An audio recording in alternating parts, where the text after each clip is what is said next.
All right, guys, today we're talking about staying lean all summer long. We've got ice cream stands, we've got canteens, we've got vacations, we've got weekend getaways, water parks. You all know, you can think of all the things that happen in the summer that give you guys a reason to eat and drink a little more. I know that a lot of people statistically gain a little bit of weight throughout the summer.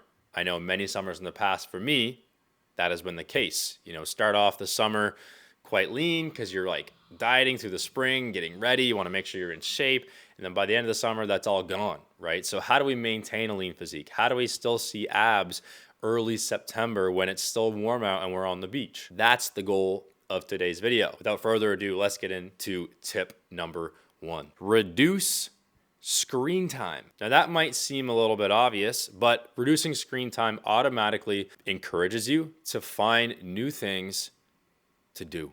Usually things that involve some movement. So basically we want to make sure that we're increasing movement as much as possible. Reduce screen time, get outside. You know, that's much better than staring at your phone and staring at your TV. If you're living in Canada like me, or places with Canada-like weather, then you have all winter to watch movies, TV shows, YouTube. You know what I mean? So when you're done watching this video, I want you to get outside and go for a walk. One thing that I do in the summer that I do not do in the winter is go for walks. I walk in the morning. I walk at night if I'm not running. I also run outside a lot more in the summer than I do in the winter. Running on the treadmill, if you guys don't already know, is much more boring and less scenic than being outside. And of course, you don't get the added bonus of getting a tan, right? Now you don't get this on a treadmill, so I think it's fair to say you're more apt to run longer and more often in the summer. Running increases for me. You know, I take advantage of the weather and I do a lot more running and walking outside. I like to listen to podcasts, listen to audiobooks when I'm outside. Check your statistics. If you have an iPhone, it'll give you a weekly report.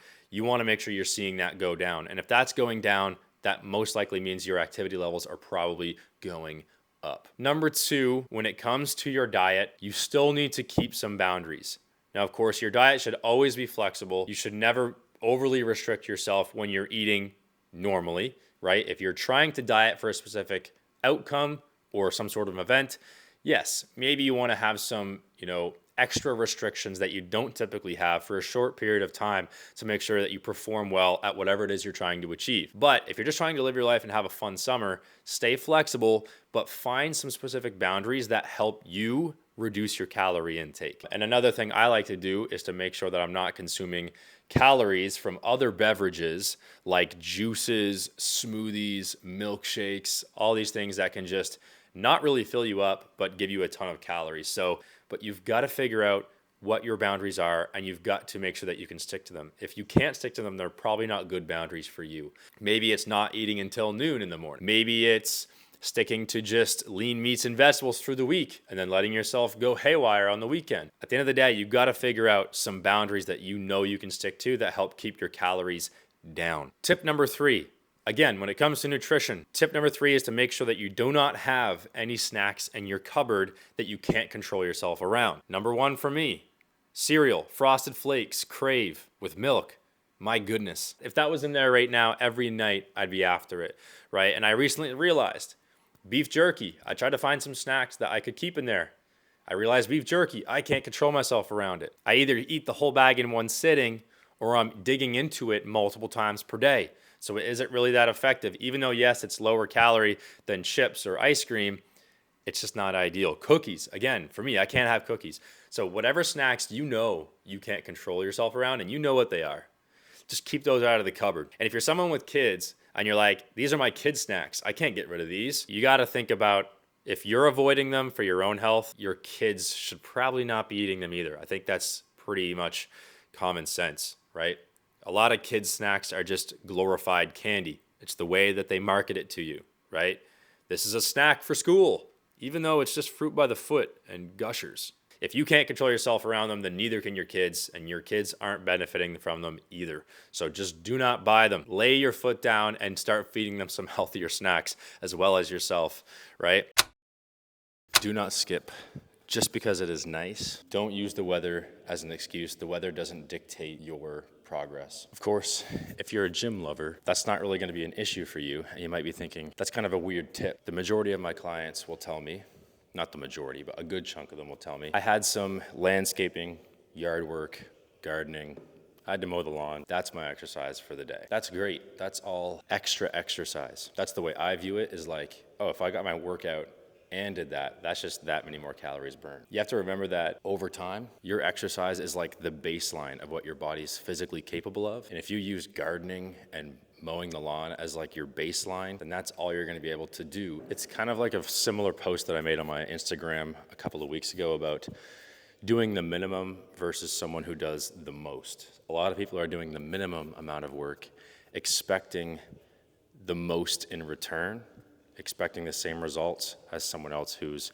doing the most. Even if you're doing one workout less per week because you have some obligations and you let things get in the way versus the person who gets them all in, no matter what, you still can't expect the same results. Even if you're just slightly doing less than they are, and it's not by much, you still can't expect the same outcome as the person who's giving 100%. So stop trying to do the minimum and start trying to do more than what's required, and your outcome is just gonna be much, much better.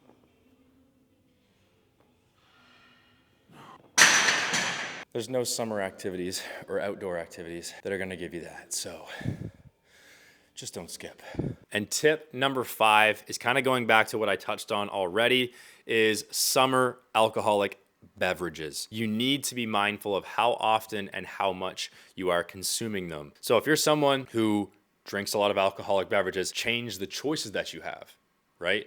Go for a seltzer, go for some mixed drinks with 0-calorie beverages. Try to reduce the amount of beer that you're consuming it and maybe how frequently that you're consuming it, or maybe limit yourself to having alcohol only on specific days throughout the week. In Dr. Peter Attia's book called Outlive, he recommends his patients to consume no more than 7 beverages per week and no more than 2 in a given day. You should be able to have like 4 beer. I mean, I'll have 6, but 4 is a fair number. But there shouldn't even be guidelines anyway. Why are you going to tell me how much I can drink at home? Now, I know you drink more than that, and I know you want to drink more than that.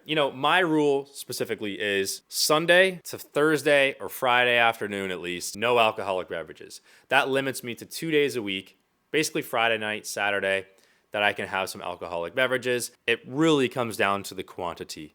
If you're having 1 or 2, it really doesn't matter what the calories are. If you're drinking 8, 9, 10, it starts to add up. So make better choices with your alcoholic beverages and try not to do it every single day. Tip number 6, the final tip, the one that gets overlooked. Summertime, you're losing a lot of water, you're dehydrating yourself much faster than you do in the winter. You sweat a lot more, you're losing electrolytes, you're getting rid of fluid, and what you're not doing is replenishing that with water. And when your body's looking for sodium, what's it gonna do? What do we normally eat or drink that has sodium? Then you're gonna be hungry, then you're gonna be snacking, and of course, your body loves to consume things that taste really good.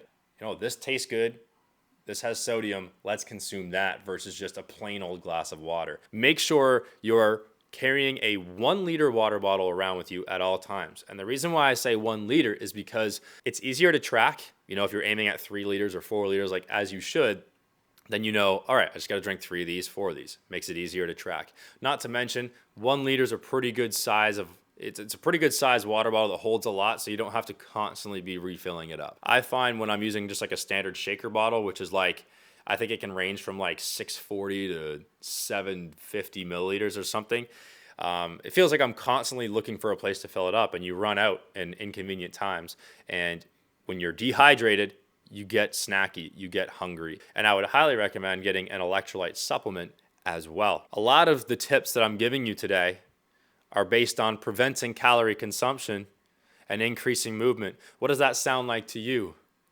The basics of how fat loss works. So at the end of the day, these are my rules, for me. Hopefully this video helps you. Thanks for watching. I'll see you guys next week. Peace.